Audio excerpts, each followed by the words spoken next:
Om Shanti. Last episode के अंदर हमने गीता का पहला अध्याय विषाद योग के बारे में समझा था। एक्चुअली तो गीता आत्मा का शास्त्र है। गीता कोई हिंदू धर्म का शास्त्र या किसी एक धर्म का शास्त्र गीता को हम कह नहीं सकते। गीता अपने आप में यूनिवर्सल है। गीता को किसी भी एक दायरे के अंदर, परमात्मा के ज्ञान को हम किसी भी एक दायरे के अंदर बांध नहीं सकते हैं। किसी भी आत्मा कोई भी धर्म के अंदर किसी भी धर्म का चोला पहने हुए हैं। आत्मा न हिंदू है, न मुसलमान है, न सिख है, न ही ईसाई है। मैंने इसीलिए कहा कि आत्मा का ये धर्म है। इसी का धर्म पुस्तक अगर सही मायने में देखें तो श्रीमद् भगवत गीता है। श्रीमद् शब्द जो है माने कि श्री माना श्रेष्ठ, मत जिसमें परमात्मा की श्रेष्ठ मत, भगवत यानी कि भगवान के मुख से उच्चारे हुए एक गायन माना गीत है ये बड़ा। वैसे भी देखते हैं इस संसार के अंदर कविता, पद आदि की रचना की गई। जितने भी हमारे धर्मशास्त्र है ना, मैं सिर्फ हिंदू धर्म की बात नहीं कर रहा हूँ, सभी धर्मों की मैं बात करने जा रहा हूँ। तब क्योंकि सारा विश्व आत्मा के नाते आपस में एक दूसरे से जुड़े हुए हैं, है ना। अभी देखो कुछ एक समय की मैं बात आपसे शेयर करना चाहूँगा कि बहुत साल पहले ब्रह्मा कुमारी की तरफ से मलाड के अंदर एक होलिस्टिक हेल्थ फेयर आयोजित किया गया था। उसमें बॉम्बे हॉस्पिटल के डीन डॉक्टर शिखंडे आए थे। तो उनको मुझे माटुंगा रहते हैं वो, वहाँ से लेने जाना हुआ। हम आपस में दो भाई थे और डॉक्टर श्रीखंडे थे, तो आपस में बातचीत हो रही थी। मैं आगे बैठा हुआ था, सुन रहा था। तो उस भाई ने डॉक्टर श्रीखंडे को बहुत अच्छा एक सवाल पूछा कि ऑपरेशन थिएटर के ऊपर जब आप हम तो एक चींटी तक मार नहीं सकते हैं, है ना, हमारा हाथ उठ नहीं सकता है, जबकि आप चीरते कैसे हो बॉडी को। तो उन्होंने कहा कि ये तो मेडिकल कॉलेज में जब से हमारा अभ्यास हुआ है तो मेढक के ऊपर पहला प्रयोग करते हैं, तो हमें धीरे धीरे इस बात की आदत पड़ जाती है, हम इसके आदती बन जाते हैं, हमारे हाथ चल जाते हैं। लेकिन मुझे जब चीरता हूँ तो एक बात की आश्चर्य मुझे होती है कि मेरे ऑपरेशन टेबल के ऊपर हिंदू है, मुसलमान है, सिख है या तो ईसाई है, चीरता हूँ तो सभी के एक ही प्रकार के ऑर्गन्स है। मुझे पता नहीं चलता कि ये अगर मुंह पे डाल दे, कोई पर्दा डाल दे और उसको मैं चीरूँ तो मुझे पता भी नहीं चलेगा कि ये कौन सी जाति का, कौन सी ज्ञाति का है, ये किस धर्म से बिलोंग करता है। हाँ, तो मैं बात कर रहा था कि ये शरीर जो है, शरीर के आधार से बाहर के जो वस्त्र, कपड़े पहने हुए हैं हमने, है ना, या अलग अलग रूप बना दिए हम सभी ने, है ना। थोड़ा सा क्या रख दिया, थोड़ा सा क्या रख दिया, गिरवे वस्त्र पल दिए तो हमने अपने आप को हिंदू कह दिया, चोटी रख दी हिंदू कह दिया। खैर, इन बातों को छोड़े, आप समझ गए होंगे नटसेल में। लेकिन जब इन बातों को, कोई भी शास्त्रों की रचना को जब हम देखते हैं तो सभी शास्त्र, है ना, महाभारत ले लो, रामायण ले लो, उसके जो सारे चरित्र लिखे गए हैं सब महाकाव्य के रूप में लिखे गए हैं। पदों में लिखा गया है।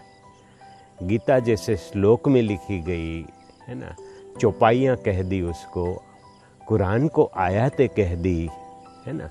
इस तरह से सभी धर्मों के अंदर अगर गुरु ग्रंथ साहिब को आप उठा लो, वो भी तो पदों की उसमें रचना है ना। तो जो बात गद में माना जो सामान्य रीति शब्दों में न कहा जाए, उसको पदों में कहा गया है। तो हम कहीं न कहीं इन पदों को हम रच लेते हैं, गा भी लेते हैं, लेकिन हमारे जीवन के अंदर, आत्मा की इस यात्रा के अंदर हम उसको अप्लाई नहीं कर पाते हैं, है ना, कि अप्लाई नहीं करते हैं।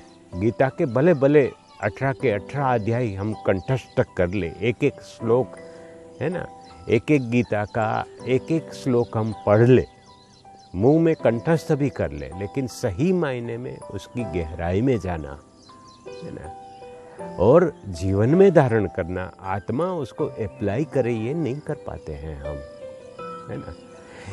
तो बात ये थी कि ये कोई एक धर्म का शास्त्र नहीं है, ये आर्ट ऑफ लिविंग है, जीवन जीने की कला ये गीता शास्त्र सिखाता है हमें। परमात्मा का डायरेक्ट ज्ञान है, आत्मा को ज्ञान है। अर्जुन जो शब्द है, अर्जुन माना अर्जन करने वाला, है ना। तो हम गीता में भी लिखा हुआ है कि ओटेसो अर्जुन, जो ज्ञान का चात्रक है, जो ज्ञान का अभिलाषी है, वो गीता ज्ञान का अधिकारी है ना। जिसको चात्रकता है, जैसे देखते हैं ना, कोई एपिसोड रहता है, सीरियल का एपिसोड रहता है, तो ध्यान ही रहता है कि बस 8:30 बज गए, 9 बज गए, है ना। तो एकदम से पटाख उसकी उस जैसे एपिसोड की प्यास लगती है ना। गुजराती में कहते हैं तरस लगती है, प्यासे हो जाते हैं, है ना। चात्रकता आती है, चात्रक एक पक्षी का नाम है ना। पीछे आप देखेंगे ना, बादलों मंडरा रहे हैं, है ना। तो चात्रक उस वर्षा के अमृत बिंदु का प्यासा होता है, चात्रक। ऐसे गीता ज्ञान का जो अमृत बिंदु है, उसका जो चात्रक है, वो एक आत्मा अर्जुन है। तो आप भी अर्जुन है, हम आत्मा, मैं भी अर्जुन हूँ, है ना। तो ये जो चात्रक है, चात्रकता जो जिस प्रकार की चात्रकता, या ना दूसरे शब्दों में उसको जिज्ञासा कह सकते हैं, है ना, तीव्र जिज्ञासा कह सकते हैं। तो बात चल रही थी कि जिनको अपने ऊपर, अपने भले का जिसके अंदर सोच है, जो अपना मित्र है, अपने भले की जो सोचता है, वो अपना भला माना, सोचना माना, ये एक प्रकार का स्वार्थ नहीं है।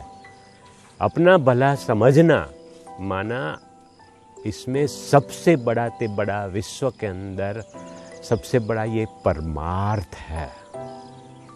अपने आप को बनाना, अपने ऊपर ध्यान देना, ये सबसे बड़ा परमार्थ है। इसको अंडरलाइन कर ले, है ना।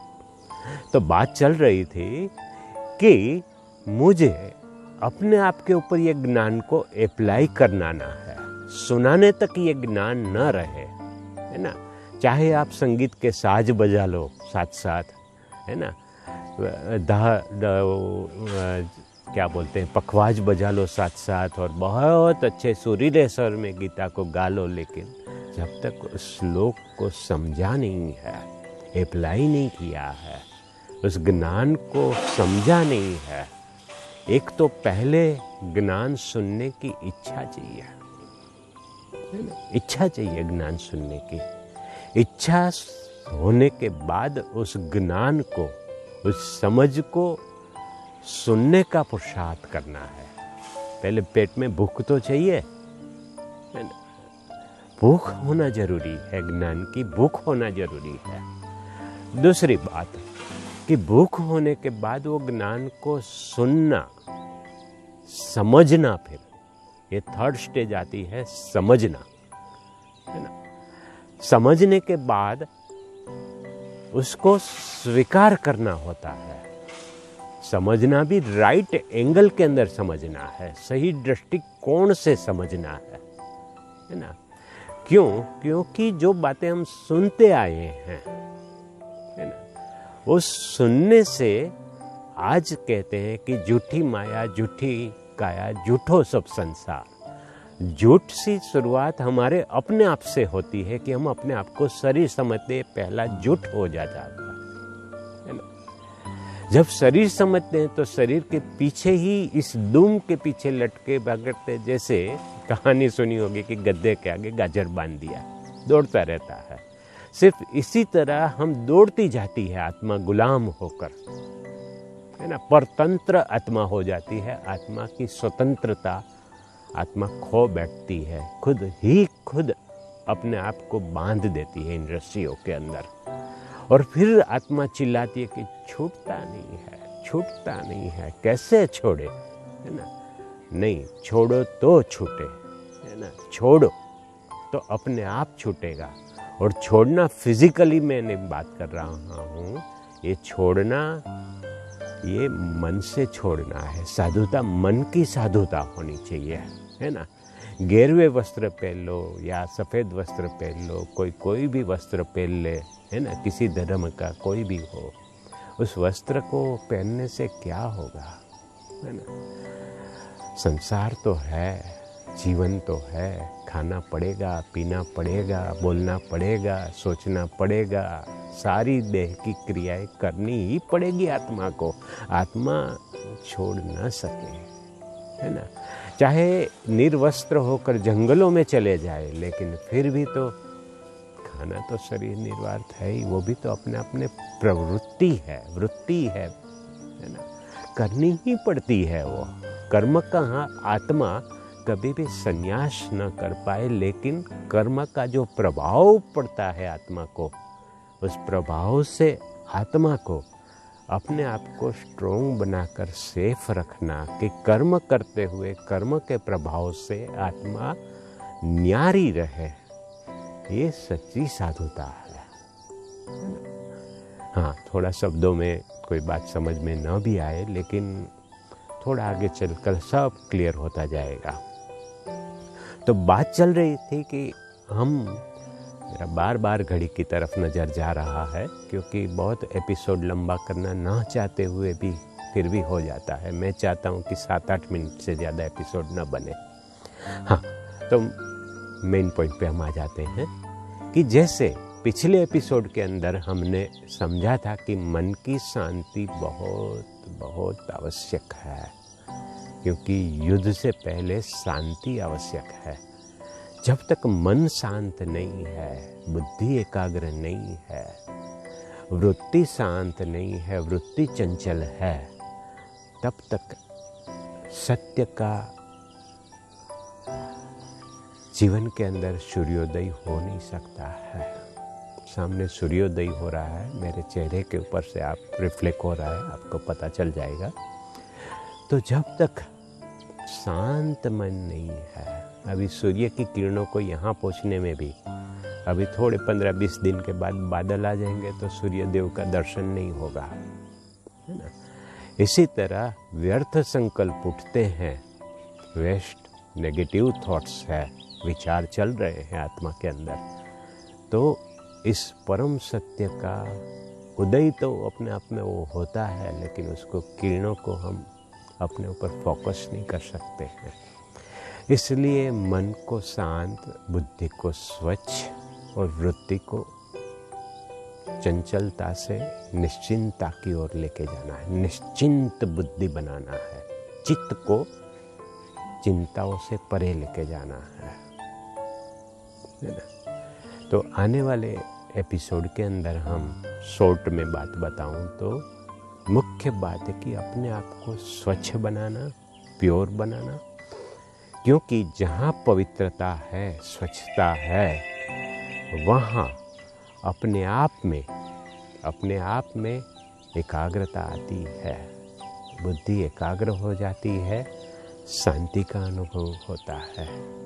और जब शांति में आत्मा स्थित होती है, क्योंकि आत्मा का स्वधर्म शांत है, तो जब स्थित होती है आत्मा, तो अपने आप में क्या होता है, सब कुछ स्पष्ट दिखाई देता है।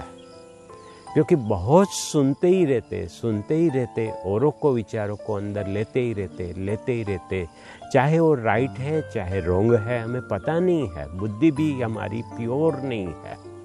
जैसे दर्पण के आईने के सामने खड़े हो जाओ, आईना अगर गंदा है ना, हम कितने भी स्वच्छ है, हम कितने भी साफ सुथरे है ना, किसी भी लाइफ बॉय से ना या डेटॉल से ना लिए, घिस के ना लिए, लेकिन प्रतिबिंब अगर दर्पण स्वच्छ नहीं है तो प्रतिबिंब स्पष्ट हो न सके, है ना।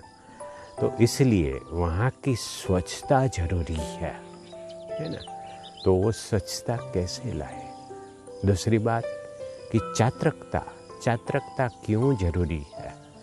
समय का मूल्य, इस ज्ञान की, इस समझ की हमारे अंदर भूख होनी चाहिए, तीव्र इच्छा होनी चाहिए, है ना।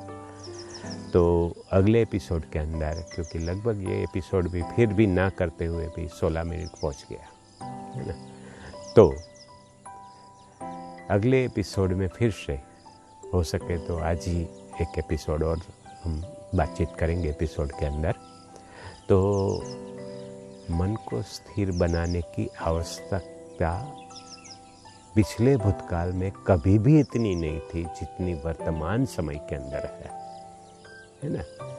क्योंकि फिर से अगेन हमारा टाइटल ही है new beginning for new era. नए युग की, नवयुग की तैयारी करनी है हमें, है ना। उस तैयारी में सबसे बड़ी तैयारी है अपने आप को बदलना, अपने आप में तैयारी करना। ओके, तो इस बात को, इस विधि को गहराई से समझेंगे, है ना। तब तक के लिए ओम शांति।